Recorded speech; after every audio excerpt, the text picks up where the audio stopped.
Okay, I want to show you how to put on a border around your origami sweater. And while you can do this on the X Loom, I want to open my X Loom up because I'm just doing a border, and so I'm going to use one of my straight looms here. And I'm going to use 20 pegs, okay? And because I don't want my seaming to show on my border, I'm going to start with center back of the neck, okay? So what I'm going to do is find my front point and my back point, and I'm going to find me a stitch to start with, okay? And I'm going to put my hook through it for now. Alright, I'm going to start center back, and if you don't like how loose this back area is, you can do like every other connector as 2 chains, and I'll make sense of that. Okay, now you want to take your yarn, and my suggestion is to do a chain cast on of 20. Okay,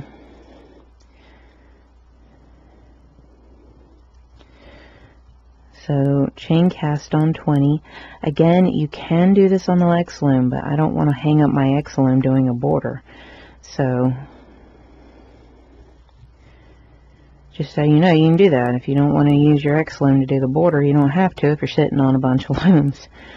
And so you can do this very thing off of a prong on the X Loom. You don't have to do it on the center. But for me, I want to open up an X Loom, and I'll be showing you how to do a sleeve section on the X Loom as well with this sweater. Okay, so okay, and there is 20. Okay. Now, I'm wanting to do, I think, a seed stitch, but now I have done borders before for the 10 stitch. You can go in and do the lace if you'd like. There is a link for that, and it's based off the 10 stitch. I'll put it in the info box below. You can do a lace, you can do a seed. I'm going to show you how to do a seed stitch. You can do a garter stitch. That's all over the place, because what you're going to be doing is when you reach corners, like the front corner here, you're going to do a corner just like you would do on a 10 stitch blanket. And then you work your way down, and when you reach this corner, you're going to do a corner just like a 10 stitch blanket. And so if you've done a 10 stitch, this is going to be easy for you. There's only 4 corners: the fronts for the sweater and the top of the sweater, okay? Just like a blanket, except you're just working the perimeter, okay? So if you want to do a lace edging, there is a link. I'll put it in the below, and then there is a garter stitch, and I will try to put a link below for that on a border. But I'm going to show you how to do a seed stitch border so that you know that as well. Okay, so just to get me started, all right, I'm going to actually put my stitch that I've saved on here, and I'm going to put the whole chain on. Okay, so I'm going to go ahead and do that. Put the whole chain on. Now, if you're doing something that's going to be the same on both sides, it doesn't matter, okay? You just want to make sure that you're doing that, because you're going to be slipping that first stitch, okay? And I'm going to kind of knit my way back, but what you want to do on those connectors is always purl, so you have a nice smooth connector, okay? So what I'm going to do to get started is I'm going to go ahead and just knit my way back, okay? And then I'm going to show you how to start doing a seed stitch border, all right? Okay. And if you want a nice finish every time, knit this last stitch over here, okay? So we've added our chain to our end stitch over here. Now what we want to do is, let me pull this back. Okay, if you didn't see what I had done, you take the full chain in the middle where you've decided the middle is, and you add it to the end peg like that. Okay? Alright. Now, what you want to do is you want to slip that first stitch and go ahead and purl the second stitch. Knit, purl. Knit, purl. Knit, purl. Knit, purl. Knit, purl. Knit, purl. Knit, purl. Knit, purl, and knit, and oh, lo and behold, there you go. You want to purl those two together because you want a smooth line. All right. Then what you want to do is slip that first stitch and start a purl, knit all the way over. But when you get to that end peg, make sure you knit it. If you want a clean chain edge. If you don't care and you don't mind that it's bumpy, you can purl it. And there you are at your last peg. Knit it. Alright, what I always like to do is add my next chain. And so I'm going to add the next chain over, which will be this one. Now, if you need to mark these, mark them, okay? I know some of y'all need to mark them, okay? But you want to add the next chain over, okay? So you're going to be adding the chains. Now, I will need to show you how to do buttonholes for the whole front, okay? Because you are going to have an overlap of your seat stitch area. All right, so go ahead and add your next chain. And slip that first stitch, purl the second stitch, and then knit and purl all the way across. Okay, you've reached the last, purl the two together. I'm going to show you the way back one more time. And then I'm going to leave it to you to get to your first corner, okay? So, slip that first stitch, purl the next stitch, and then knit purl your way over. And you're just going to repeat this until you get to your first corner. And then I'll show you how to do a corner, okay? Now, if you don't like how loose your neck area is on the back of your origami sweater, there is a way of fixing this a little bit, and I will explain how you can do that.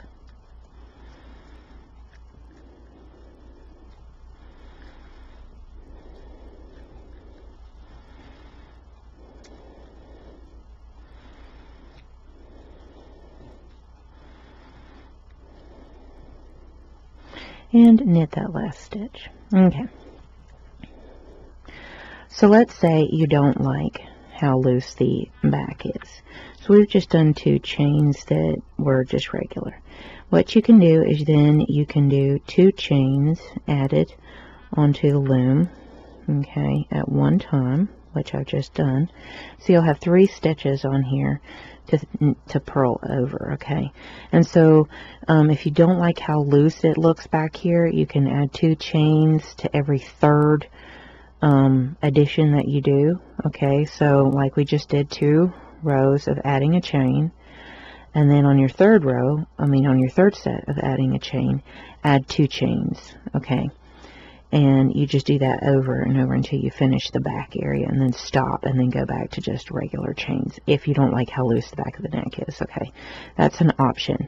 But in the meantime, go ahead and pause the video and get yourself worked all the way around to where your first corner is. Then I'll show you how to do a seed stitch corner, okay? And then we'll go from there. Okay, now it's time to show you how to do a seed stitch corner. And yes, you'll see that I've gotten most of this done, but it's just a repeat kind of section. You do a corner then you do a solid edge, and then you do a corner, and then you'll do the skirt area kind of thing, or the bottom of the sweater. Okay, and then you'll do a corner. So the reason why I'm showing this last corner is because I need to show you how to do like little buttonholes so that you can close up your origami sweater. Okay, so that's going to be kind of important.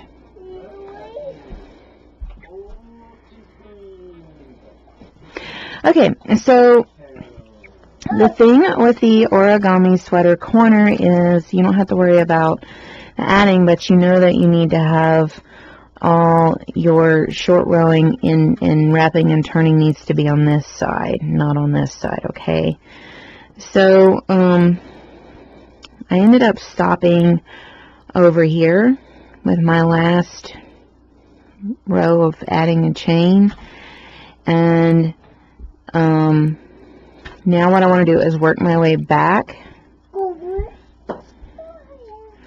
I'm going to show you a couple of rounds of what I'm doing, and so you have a general idea. I apologize. Filming in a house of 6 people and finding a quiet spot with 2 kids is near impossible. And if I waited until a quiet moment, I'd never get anything done. So I do apologize for any background noise that you hear. Okay. So you're going to purl knit your way over, and remember you're going to knit the last stitch that would normally be a purl. Alright, so at this point we're starting the corner, and what we want to do is we want to do a wrap and turn when we get to the last. Okay, and you're going to need to remember what your previous stitch was that you just did. Okay, it's going to be easy to keep up with where you're starting over here because you're always starting with a purl after you slip that first stitch. Okay, so you're going to slip the first stitch and then purl knit your way over.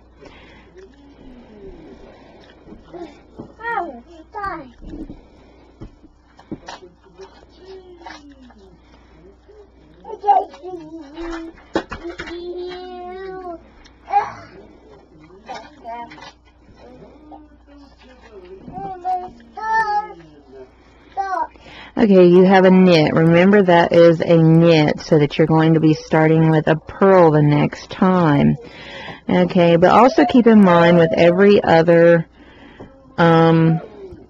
wrap and turn, you're going to end up doing the opposite. So like this was the start of a purl. The next one that I'm going to be doing is going to be starting with a knit. Okay, and that's what you want to keep in mind. You want to keep in mind what the next one is. Now I'm actually going to provide a chart for this one so that it makes sense as to what you're doing. So I'm going to give you a chart as to how to go about doing a short row of this so that you can kind of keep up with what row you're on. Okay.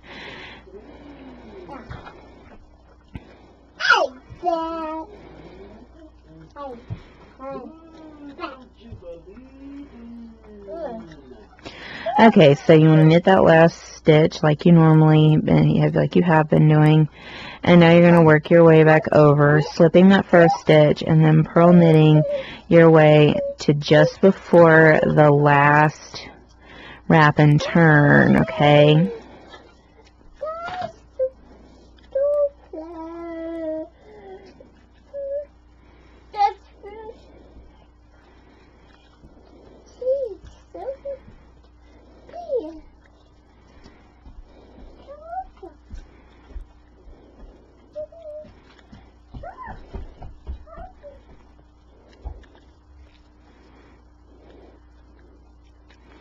Okay, we're just before, and keep in mind you've just purled that previous stitch. Okay, so when you wrap and turn, you're going to knit that stitch. Okay, now I'm going to tell you, do not pause when you're getting ready to do a corner. You better make sure that ain't nobody going to disturb you until you get that corner done. All right, because if you lose track of what you're doing, you can end up with a mess, particularly on a seed stitch like this where you're trying to keep up with stuff. Okay.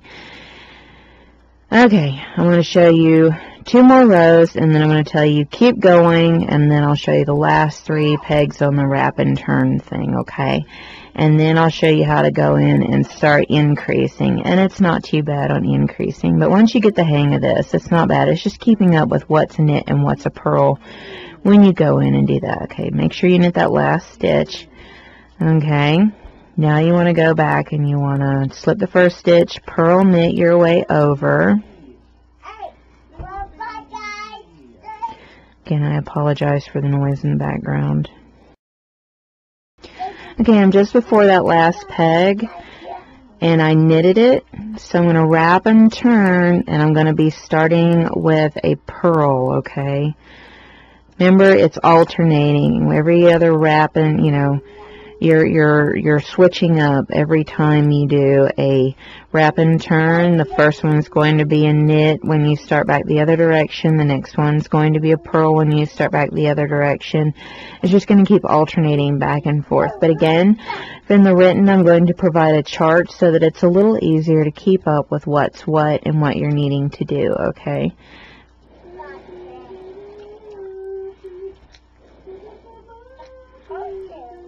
And this isn't going to work much different if you're doing 10 stitches rather than 20, okay? I'm going to show you one more. Remember to knit that last stitch. And then you're going to slip that first one and purl knit your way over to just before the last wrap and turn. And then I'm going to let you finish up the decreasing section. And then be ready to show you how to do an increase section, okay?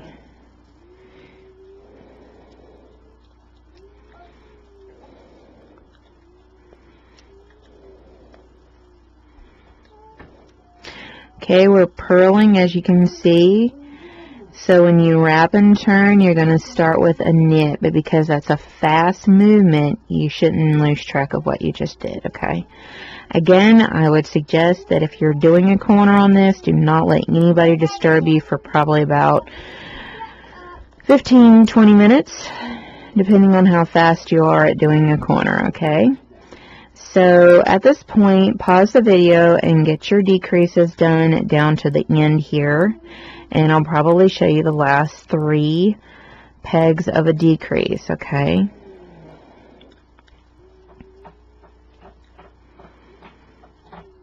That way you see what that looks like, and then I'll show you how to increase. It's really not bad.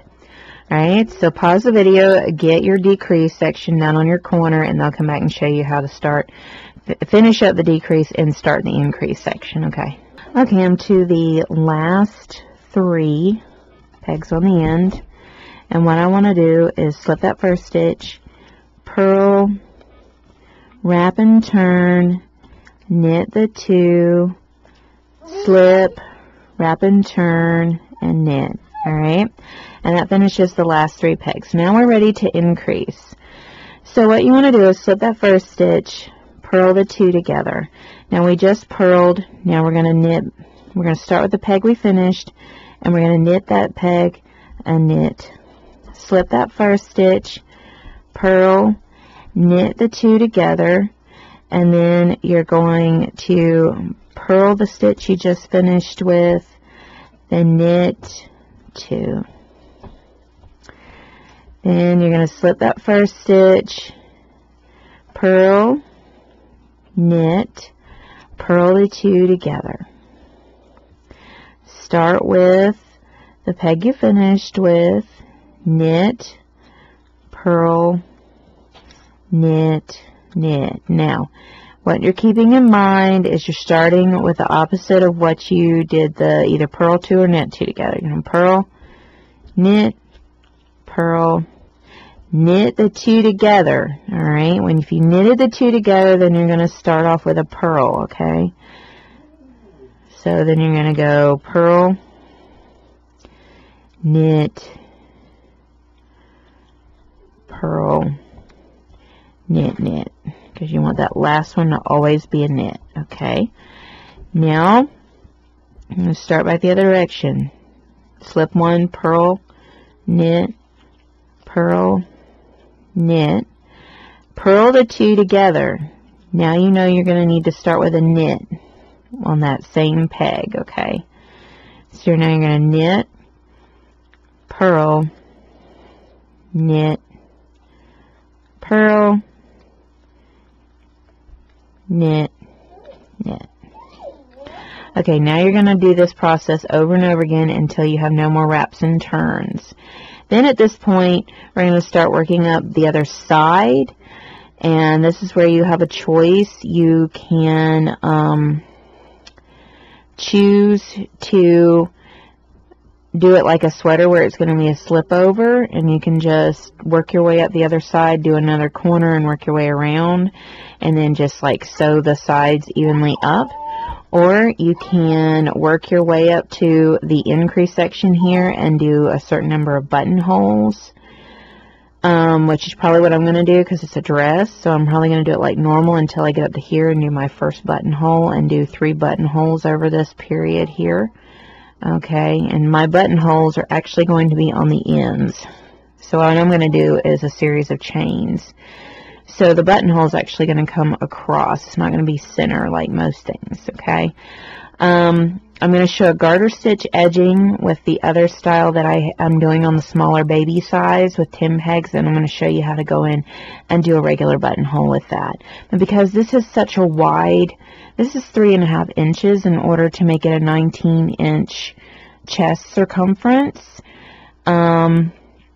It's kind of wide, and I felt like the buttonhole on the other side would just make it a little easier, and then just kind of keeping it to where it slips over except for this last little bit here. Okay, so that's how I'm going to do it. So once you finish your corner, you can start working your way back up the side here, and then because what you'll do is you're not going to attach a chain unless you want to. Okay, when you finish up this last wrap and turn. After you work your way back and you're coming back around, you just start like you've been doing, adding a chain. And what I would suggest doing is kind of stopping, like follow your line down and stop where that chain is. You might want to mark it with a stitch marker. Okay, I'm going to mark mine with a stitch marker. And that tells you where your first buttonhole is going to be, because you'll see a two little chain that comes down, which was your increase, and you want to find where the chain closest to that is. And then what you'll probably want to do is mark off when you're fixing to need to do a buttonhole, and I'll explain that more later. Okay, so go ahead, finish your corner doing the increases, start adding the chains back, and move it to this point where the increases start, okay? Where the increase section is, and then we'll divide this up so that you have at least 3 even buttons, okay? So pause the video, get that much done, and we'll come back and start showing you how to do buttonholes. Okay, I'm to my marker, which is where my increase area ends, right down here as I marked, okay? So I finished my corner, I've gotten up to that point, okay? Now I'm ready to start calculating in buttonholes. And what I would suggest is, it depends on how many buttons you want to add. I want to do 3 medium-sized buttons. Okay, so I want to have 3 buttonholes. So I know I want to put one here, and I'll most likely want to put one here, and then I'll want to put one somewhere in the middle here. Okay, so what you've got to calculate is where your middle is. Okay, and if you don't want to count your chains out and everything, what you can do is you can, because I have the chain I'm using for my first buttonhole, and because I've already got it set up to do that, I'm going to use this for my middle buttonhole. Okay, calculate when I need to do that again. But what you want to do is you want to fold back, and this would be my top buttonhole right here. You just take a general gauge. You want it to be closer to the front top corner, okay?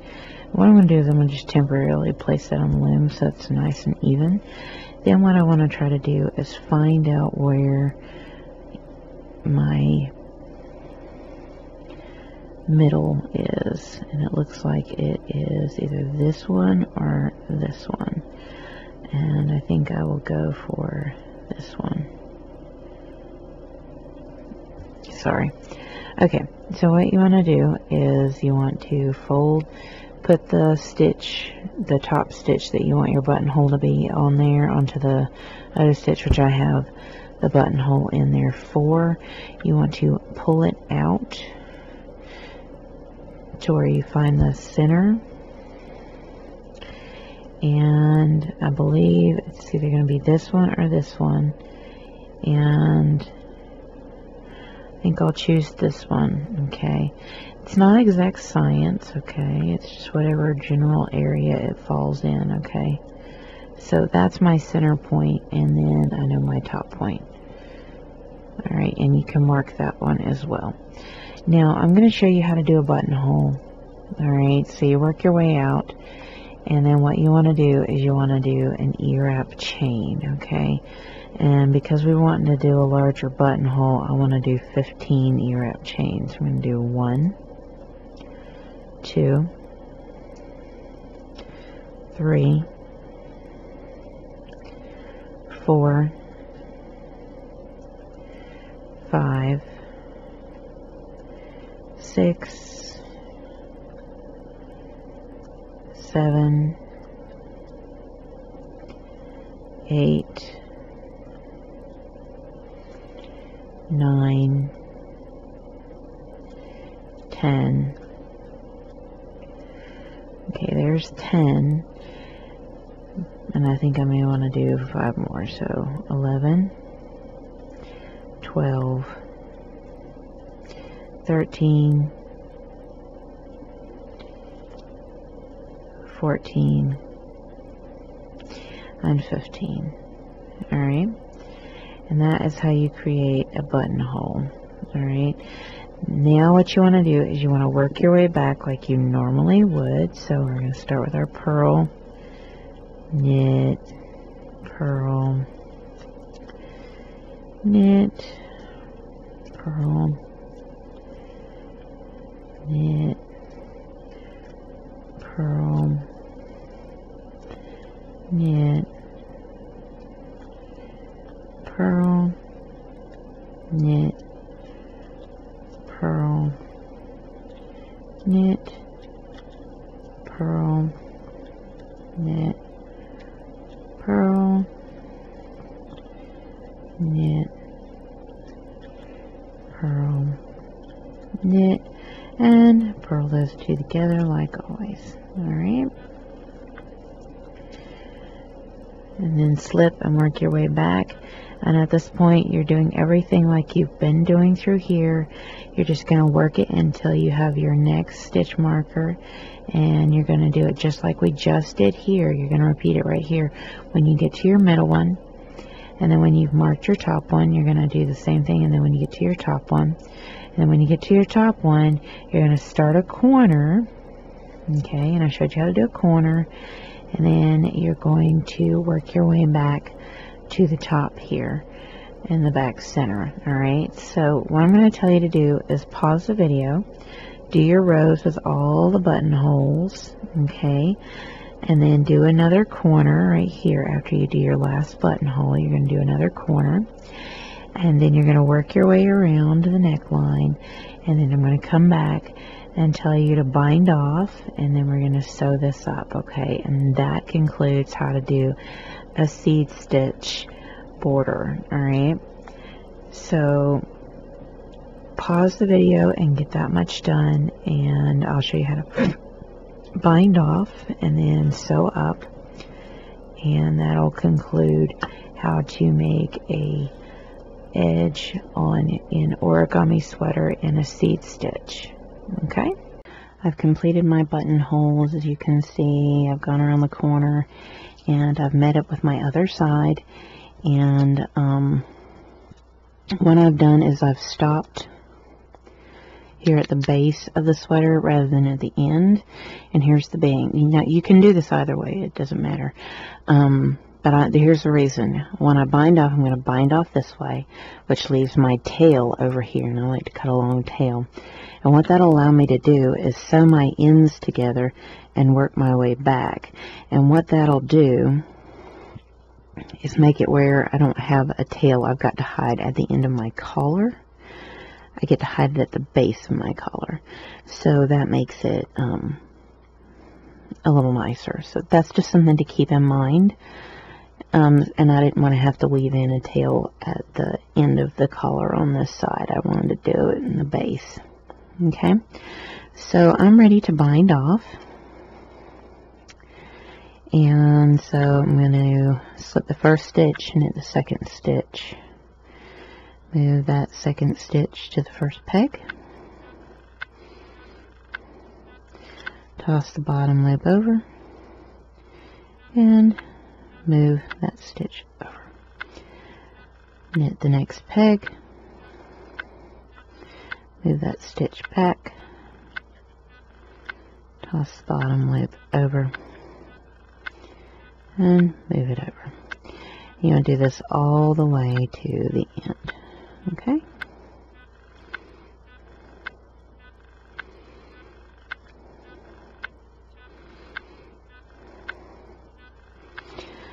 So go ahead and pause the video, bind off your stitches, and then we will come back and I'll show you how to sew up the border, and that is going to conclude how you do a seed stitch border around the origami sweater. Okay, got it off the loom, and I am ready to work my way back. Now I have a tail here, and what I'm just going to do is knot the ends together and then actually work on sewing in the strand here. Okay. And what you want to do is you want to find your chain and your chain, corresponding chains, and you want to pull that through. And you want to do that all the way down to the base.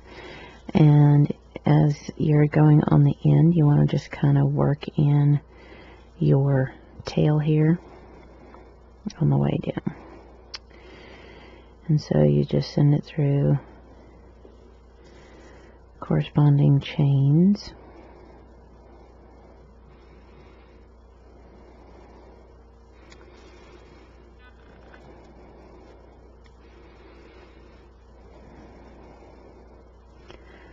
And sew it all the way down. Now what you'll have is a seed stitch border, and I've got to block this and everything, and I got to add my buttons, but you can add your buttons, and that is your seed stitch border. Okay, and what I'm going to do personally is I'm going to tack these two sides down so that all I have, I can make it a pullover and everything, but that is how you do a seed stitch border to the origami sweater. Now you can do a garter stitch border to an origami sweater, and I'm going to show that as well, and that way you have two options you can work with. The seed stitch doesn't has a lot of, it has a real flat stitch patterning about it. The garter stitch tends to scrunch up some, so it's up to you. This gives you a more spread out option to work with, but I've got to block this and everything, but that is how you do a seed stitch border.